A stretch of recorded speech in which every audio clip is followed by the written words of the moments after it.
What's going on, team? Welcome to a brand new video on the Bet with Ray YouTube channel. Today we are going to be going through every spread on the board for week 3 of the NFL season.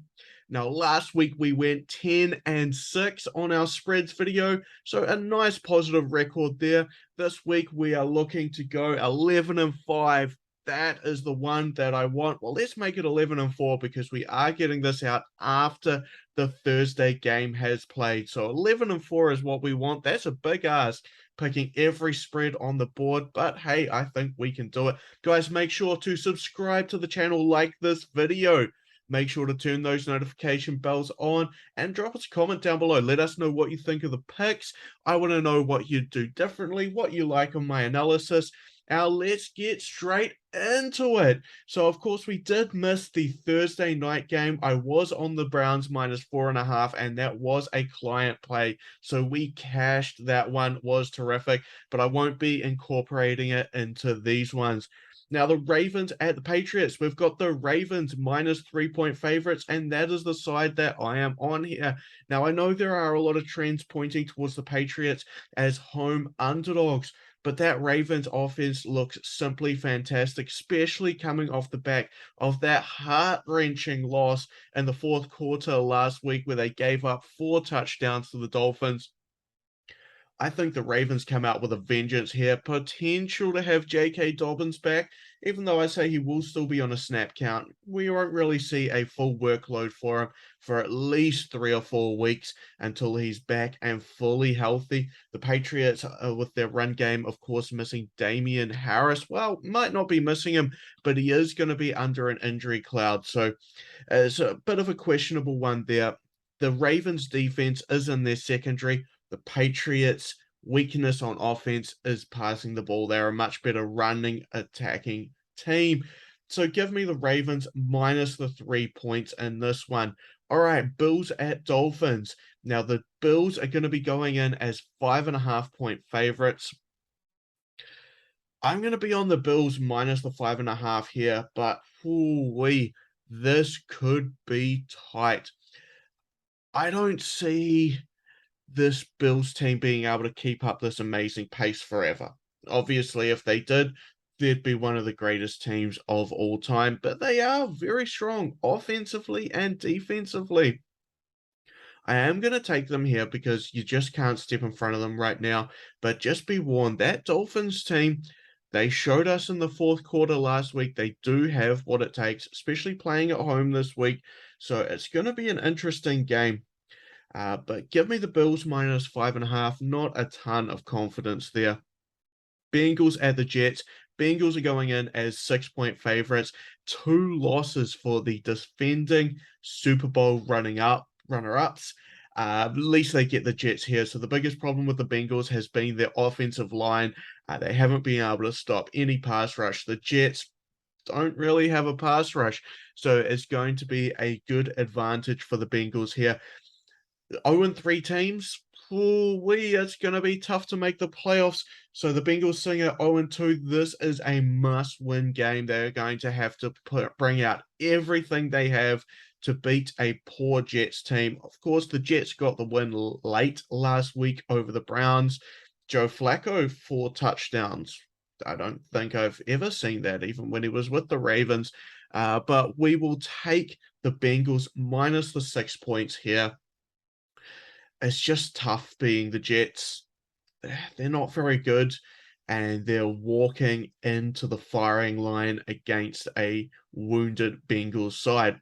All right, let's get on to the Saints at the Panthers. We have the Saints as minus 2.5-point favorites. Yeah, I have to go with the Saints here. The Panthers are running a 9-game losing streak. Look, it could change here. These NFC South divisional matchups are always very interesting affairs, but the Saints are just a much better team. Both teams are very strong on defense. Saints should have Alvin Kamara back. We've seen, obviously, the Panthers could throw the ball week 1. They couldn't throw the ball week 2. I think we're going to see more of that week 2 styled offense from the Panthers. The The Saints, if they have Alvin Kamara healthy, are going to be able to just run the ball, run the ball, run the ball. That'll be their go-to game as long as his ribs are doing all right. Hopefully that week off did him the world of good. Lions at the Vikings. Tough, tough, tough one here. 5.5 points is the number. I'm going to take the Vikings minus the 5.5 points. And I'm going to tell you why. Obviously, week one, we saw the Vikings come out and put the pressure down on the Packers, even though it was a lot of that had to do with how the Packers played. Last week, Monday Night Football, they got blown out by the Eagles, but they weren't as terrible as you think. They had some good drives. They managed to move the ball quite well. They just couldn't convert that into scores. This Lions team have been on fire at home.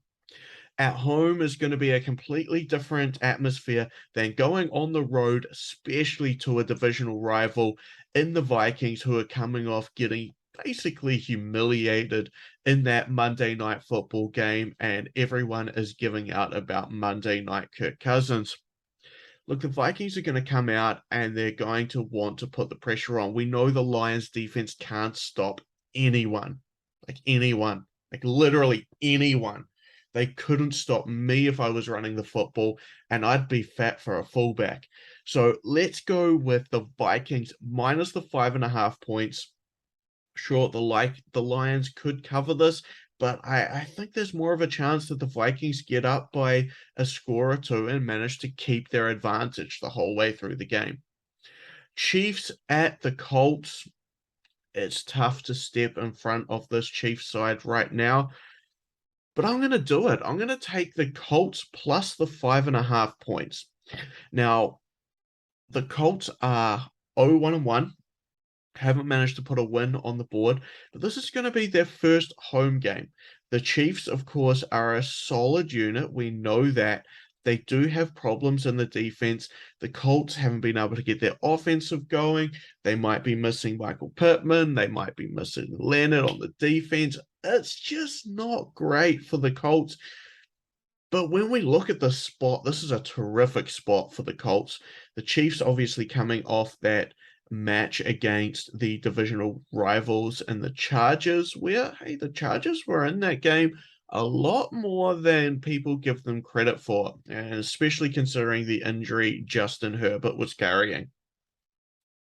Look, everything points to the Chiefs. There's even a stat out there saying the Chiefs, after a divisional opponent, they managed to cover the spread some egregious amount of time. Something just tells me the Colts can get up for this one. They have to. Hey, jobs are on the line here. The Colts have to get up, and I think they will. I think they're going to be able to cover the spread. The Chiefs last year, they were poor against covering the spreads. Yes, they could get the wins on the board, but they made them close. I think this game goes close. Raiders at the Titans, 2 0-2 teams, and this is going to be ugly. This is two teams that want to go hell for leather to get that win. Titans have shown us nothing on offense. Derrick Henry, oh, the king is wounded. The king may be down. He is about to lose his crown. The Raiders, well, haven't been as terrible as their 0-2 record suggests. Obviously, they were able to hang tough with the Chargers, and they lost late against the Cardinals, as the Cardinals were able to do some crazy stuff at the end of the game. I'm going to take the Titans plus the 2.5 points as a home underdog, but it's going to be a tough game. Give me the Titans here. Eagles at the Commanders. We have Eagles minus 6.5. And I've got to go with the Commanders plus the points. And it's ugly. The Eagles are the better team. No doubt about it.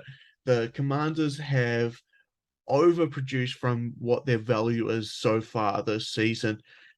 But they shouldn't be 6.5 point dogs at home in a divisional game. That price is just too high. I can't do it. So give me the Commanders plus the 6.5. Could the Eagles blow them out by 30? Yes. Could the Commanders keep this game close? Yes. Could the Commanders win outright? Yes. So I'm going to take the Commanders here. I think there's going to be some terrific throws, some terrific runs going, and give me the Washington Red football Commanders plus 6.5. Right, the Texans at the Bears. The Bears suck. The Texans, yeah, they suck too, but they don't suck as bad as the Bears. And they're getting the points here. So give me the Texans plus the 2.5. Look, this Bears offense is atrocious. Texans offense isn't that much better, but it is slightly better. Defensively, I think it's a bit of a wash. Maybe you can give a slight edge to the Bears, but hardly. Look, I think this game is going to be one of the most boring games we're going to see all season. We're going to see very little offense. We're going to see very little spectacular plays. Give me the Texans plus the 2.5 points in a game that, oh God, I'm going to have to watch this at some point. Yeah, let's try and put that one off till the end. All right, Jaguars at the Chargers. We have the Jags plus 7 at the moment. And I'm just going to have to lean that side. Even with a healthy Herbert, we've seen enough from this Jaguars side to say they're going to be able to stick in it with games. Do I think they can win this one? Probably not. It's going to be a bit too much of an ask for Trevor Lawrence to get his first away win. But hell, the Chargers don't have any type of home field advantage. So if the Jags are going to pull one off, it's going to be in LA. Look, this Jaguars side, we've seen good things from them. Their offense is strong. Their defense is improving. They definitely grabbed some good players in the draft.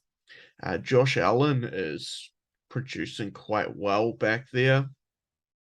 The Chargers, yeah, whether Keenan Allen is back or not, I mean, it would obviously help. Their wide receiver core is deep.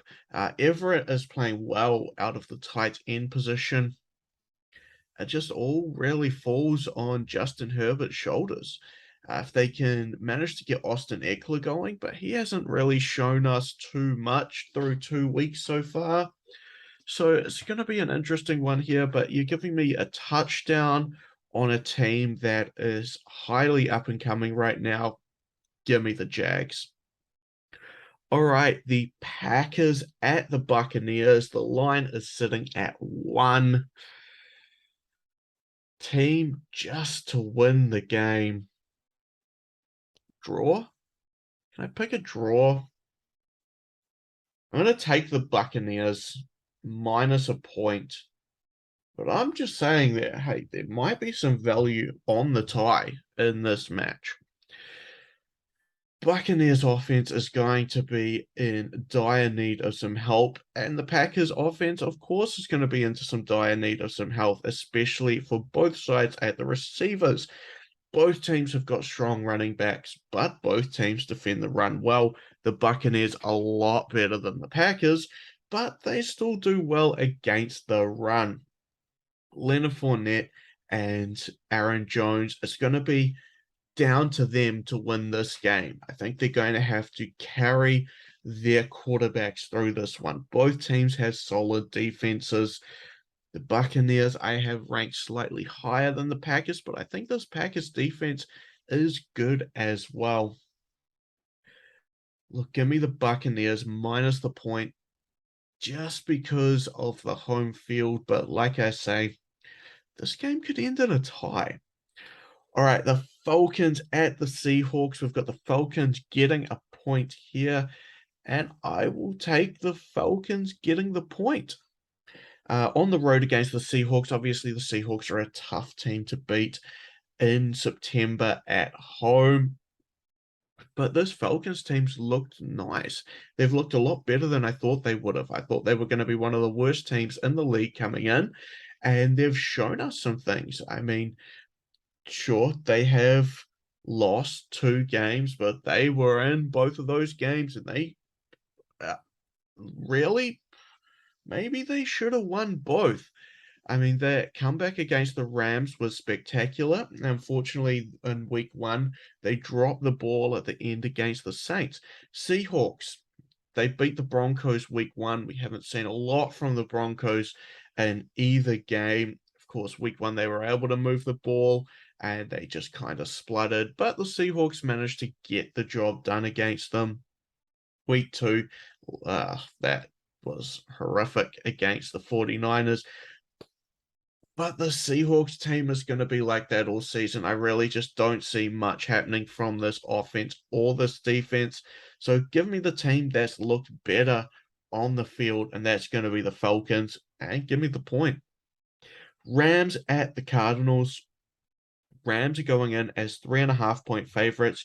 And I like the Rams side here. Look, this Cardinals side showed us nothing week one. Week two, they showed us nothing through 3.5 quarters. Then they managed to give a very good late rally to win the game. Rams week one showed us nothing. Week two, they showed some strengths. We liked what we saw week two until the fourth quarter when they blew it away. So we've got a team that threw away last week's fourth quarter and a team that did something amazing very late in the last quarter last week. But if you look at the first 3.5 quarters of each game, it's completely different. Now you have Sean McVay, who loves playing this Cardinals side. He knows how to scheme exactly for them. Cardinals have barely a home field advantage. Without DeAndre Hopkins, their offense really is not the same. James Conner may or may not be playing, and if he does play, he is going to be limited. There's just too many things building up on the Rams side here. So give me the Rams minus the 3.5. All right, 49ers at the Broncos. 49ers with Jimmy G. And I'm going to be in that camp. I think the 49ers are better with Garoppolo right now. Of course, Lance has the highest ceiling next year or the year after, but we hadn't seen anything from him. He broke his ankle. Jimmy G came in. He saved the day. And hey, there's some great stats backing up Jimmy G versus other quarterbacks since he's been in the organization. Broncos side, of course, week one, they fumbled the game away twice in the red zone against the Seahawks. Week two, they were not convincing at all in their win against the lowly Texans. But they did win, and it was at home. And it's tough to beat the Broncos rather, at Mile High Stadium. It's a tough game to call. It really is. I like both of these defenses. I would like the Broncos defense a bit more with Patrick Surtain there.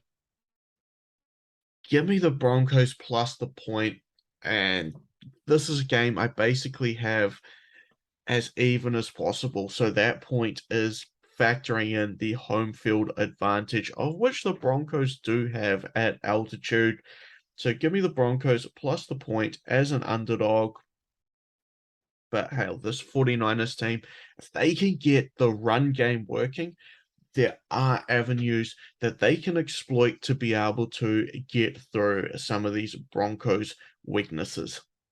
All right, and getting to Monday Night Football, we have the Cowboys at the Giants. Spread's currently -1 with the Giants, and Giants are 0-2. Wait, what? What? Giants are 0-2? Sorry, Giants are 2-0? The Giants are 2-0? That Giants team? Well, hell, they've got Wink Martindale, and that defense actually looks all right. The Cowboys are obviously a defensive team as well. They have the best head coach in the business. Well, I don't really believe that, but his job's on the line, so he's going to have to do something. Who am I kidding? Give me the Giants minus the point. Cooper Rush, look, I was a little skeptical on Cooper Rush. He showed some things, but the fact of the matter is the running game doesn't look the best. Ezekiel Elliott needs a breakout game. Hey, maybe this is going to be his breakout game. where he can attack the Giants' run defense. But it's the receivers. Michael Gallup may or may not be back, but even if he is, I'd say he's going to be on a snap count. You've got Noah Brown and CeeDee Lamb effectively leading this receiving core, and that's fine, but it's not terrific. So give me the Giants minus the point on Monday night. This Giants team could go to 3-0. Whoa. That's yeah, that's something. That's really, really something. All right, guys, so that does it. 15 games down, of course, missing the Thursday night match. Like, subscribe, ring that notification bell. You know what to do. I'll be dropping a totals video later on as well. So make sure to check that one out and enjoy the NFL week 3 of football. And of course, guys, if you want to get a 15-day free trial for all of my premium plays, head over to betwithray.com, one of the only companies in the business offering a 15-day free trial. I want you to be able to try before you buy. I want you to be invested in my picks, see that I know what I'm doing, see the level of research that is going into every premium play that is released. So check it out, guys. Betwithray.com and enjoy the games. Cheers.